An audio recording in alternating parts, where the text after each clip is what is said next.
5 hours ago, a mail dropped into everyone's mailbox on Call of Dragons explaining a migration FAQ, what is to come. And I'm going to be honest with you, it is absolutely total shit. It is absolutely dog shit. And I cannot wait for everyone to be in uproar because this is actually craziness, what they're saying to us here. They are basically trying to sugarcoat an absolute horrible experience that they're not even going to aid the community in.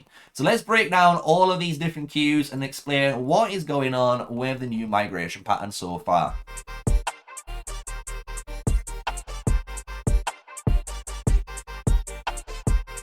Hello everyone, yes, smash a like, comment and subscribe for more daily videos with me, MrSneakyy, the one and only, and we're here on Call of Dragons and we've got the migration rules. I've been reading it and I was recording a video, but honestly, it is absolutely chaos what they're stating here, right? What do I mean by chaos? It is just absolute carnage. It is just cheek and greed all in one, right? So the first part isn't, I wouldn't say it isn't too bad, but it does raise a ton of eyebrows because this does not really help a lot of players.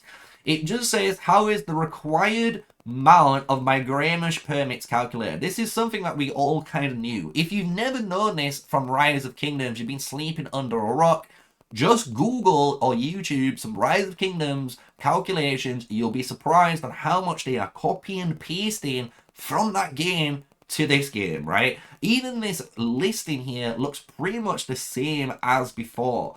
So what you're going to be needing to do, if you're a player in Call of Dragons, by the way, if you have over 100 million power or more, boys, you are going to be needing 60 migration permits in order to do so. But if you only have 10 million power or less, so anyone who realistically hasn't played the game, you're going to be needing 1 migration permit, which is even more ludicrous. The fact that you're making basically farm accounts pay 1 migration permit if they're below 10 million power or less. It is greed, boys. This is greed, making everyone and anyone at any power pay the price. It is absolute craziness, right? Don't get me wrong, I know migration is 5,000 gems, which is a little bit too cheap. I will agree, it is a bit too cheap, and it can promote that disloyalty, the franchise of community members to their alliance, right? Making them leave alliance members just to go for the stronger alliance and keep winning, right? So really, it's just a toxic community part. Let's just say that, right?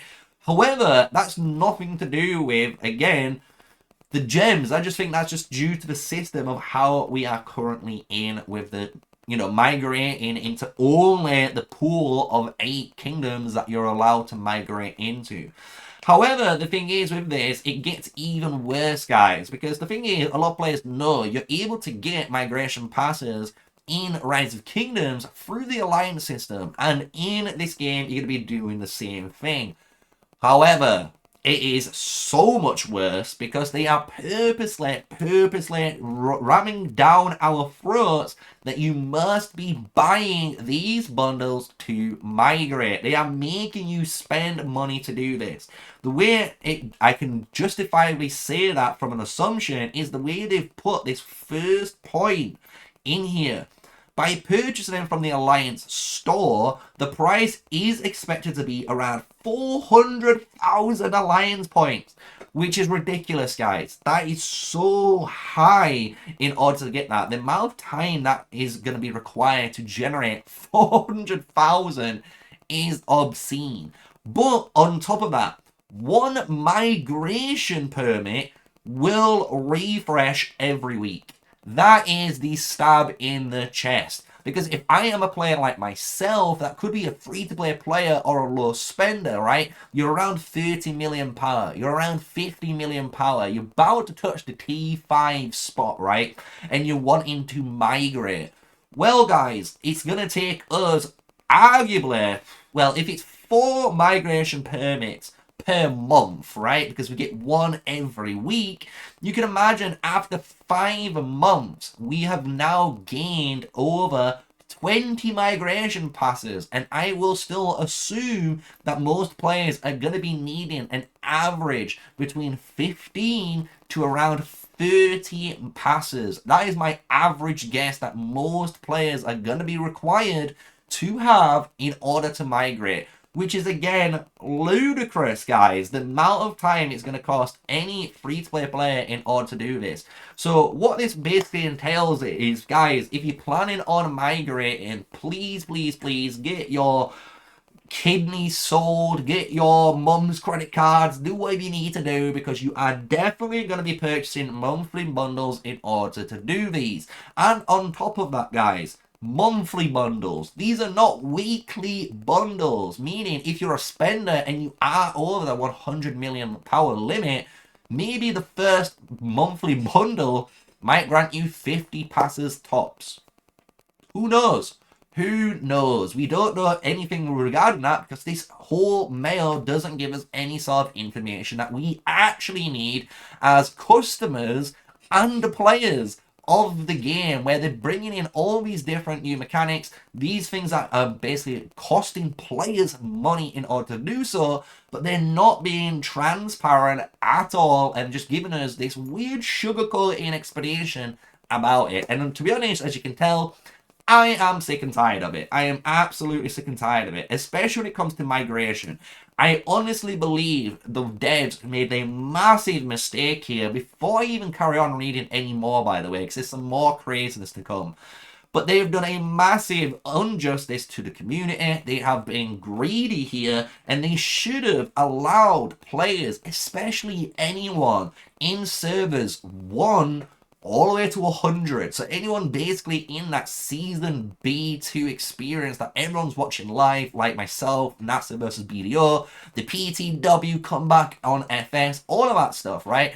If any of those players were going to migrate, those players for the 2 years basically they've been playing this game for should be given a free migration. It is just for the sake of the community. It's just showcasing, like, look guys, we understand this migration system could not work, it could have some errors, it could have some bugs, and we understand in the past you obviously didn't plan to play in an absolutely dead-ass kingdom and you want to migrate. We understand that, and we're going to allow you for the very first time, the only first time you migrate, to be free. And then any other migrations you do in the future, you have to pay for. And I think everyone in the community would have been thankful and just been grateful for the devs showing some human inside them. Let's be honest, because at the moment it just feels like the devs are being greedy. I'm going to be the outcry. I'm going to shout as loud as I can, and if this video gets taken down by someone, you know it's the devs. And the beautiful thing is I'm going to re-upload the video again and make even more views of it, just because of the whole climax of it. Because it's just crazy to me how you've got such a great game right now, and there's all these changes coming into the game, but nothing is being listened to by the community. The community is in outcry with so much stuff, but they are not willing to listen unless someone makes a suggestion post on their Call of Dragons Discord and gets nearly over 1,600 plus thumbs up. Like, guys, that is not the way to do things. You need to listen to your community in their, through their content creators, through their actual suggestions they do keep putting up every single day, but you choose to ignore. You need to start listening, because at the moment this game is not going down the correct path. This is going down a massive roller coaster, and it's going to go and derail. I'm going to be honest. This is not a fun ride at all in a minute, and even players are just not having fun in Call of Dragons. So with that rant kind of over, let's carry on with the migration part, because the migration part gets even worse. Let's just be honest with you guys. So when the new migration feature will be launched, it's going to be launched on the 19th. So that's one good thing, right? You get 8 days of notice being told this new migration is going to come. It's going to come on version 1.026. So we can imagine this patch note, when it does arrive, guys, is going to be an absolute bug fest, right? It's going to have the home kingdoms in. It's going to have any patch notes that they've changed. So just be wary of that. Then on top of this, there's these two are kind of nice questions. I really like question 5, I will admit. Question 4 just asks about if the server section is going to change on the Lord's profile. Yes, it's going to change to the new server like it normally does. However, the question 5 one, I think, is a good suggestion. This question should be implemented, and if the devs are listening still, they should be taking this on board. At present, they say only individual migration is supported. But the question was, is an entire alliance able to migrate together? That is a really good thing, because imagine in the future a king, instead of just getting the individual report, applications from players, what you could do as a community, maybe there's 15 of you that want to migrate away.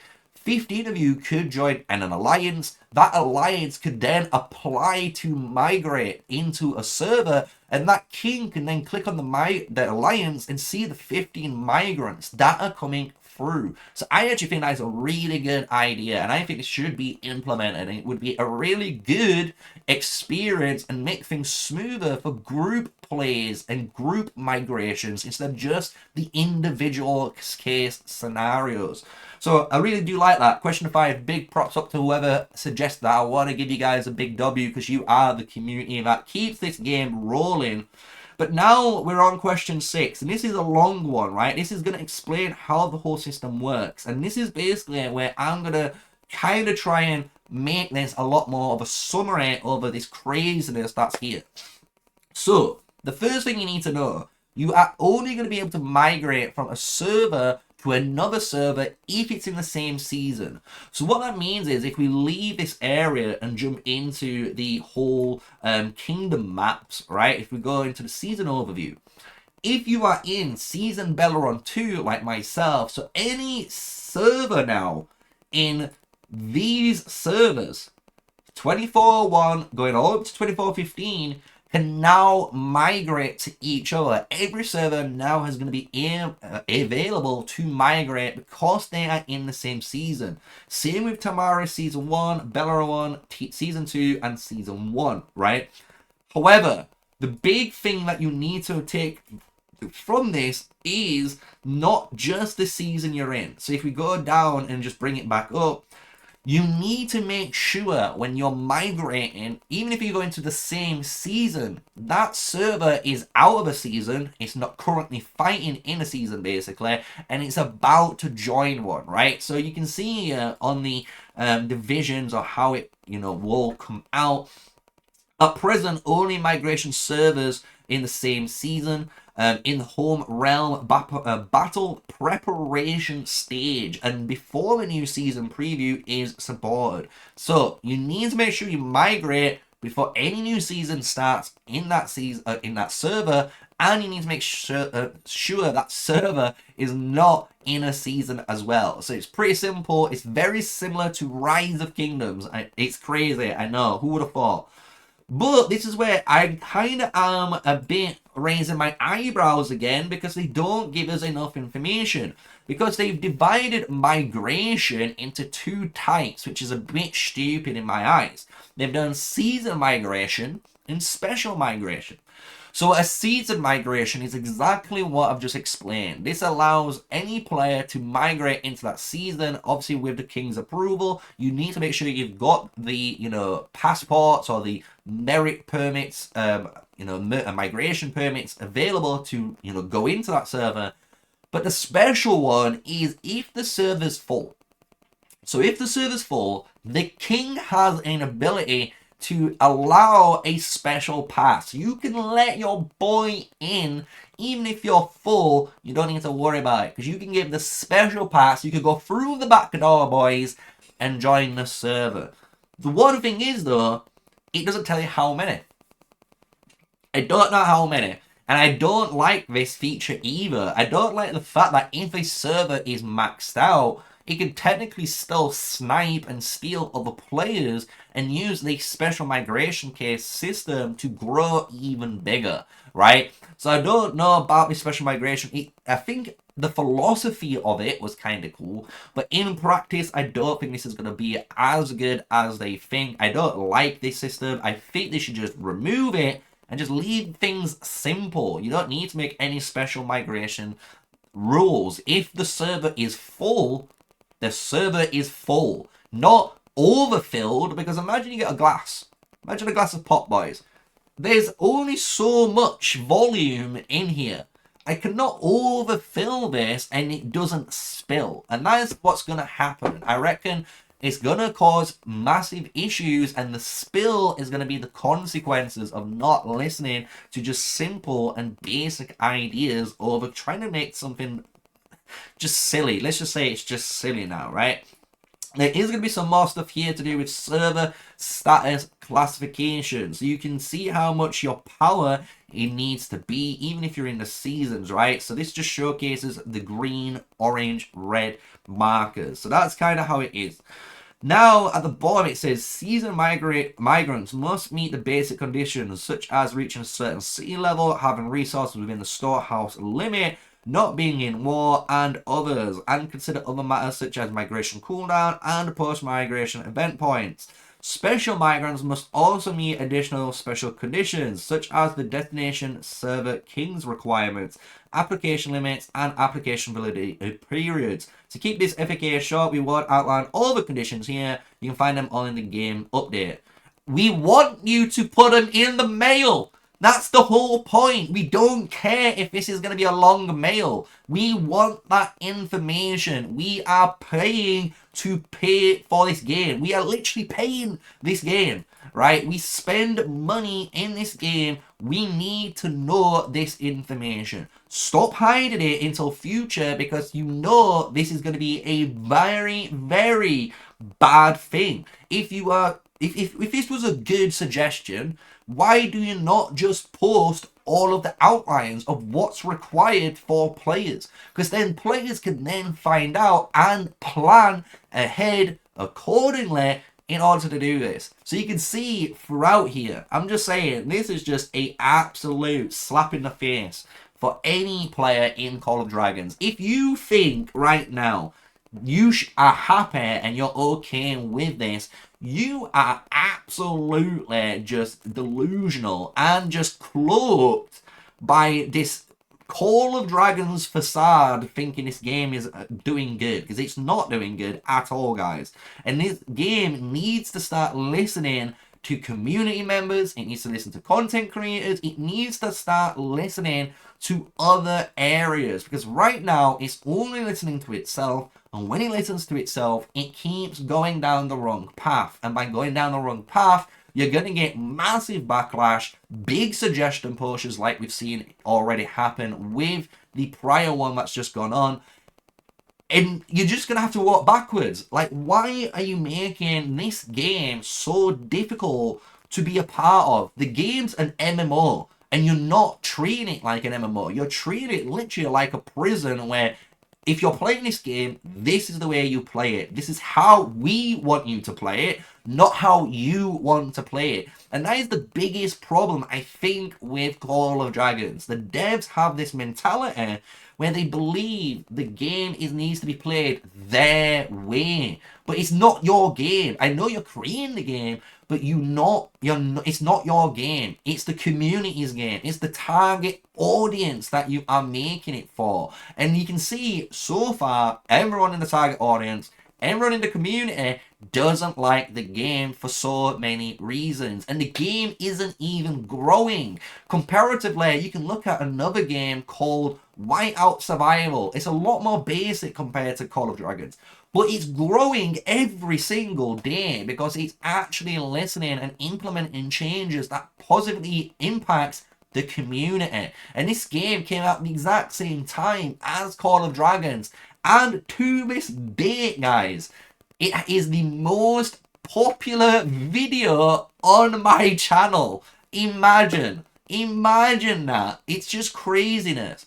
So for me, I'm not gonna lie, migration needs to get sorted out properly. We need to know how much passports per power everyone's going to need to pay. So send out another email to everyone explaining how many permits are going to be costing for each power ranking, so we can actually prepare for that. Also, you need to change the way that we only get 4 permits per week, well, per month, in Call of Dragons Alliance system. That is ridiculous. That is just pure greed and forcing players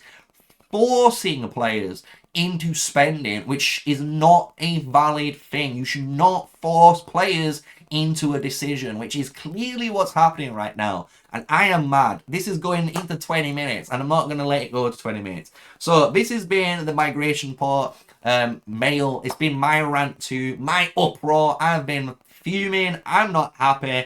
I want to hear your comments down below. I know many players are not happy with the costs of anything. So with that said, smash a like, comment, and subscribe. I'm here for you guys. And until the next one, stay safe, stay sneaky. Peace out.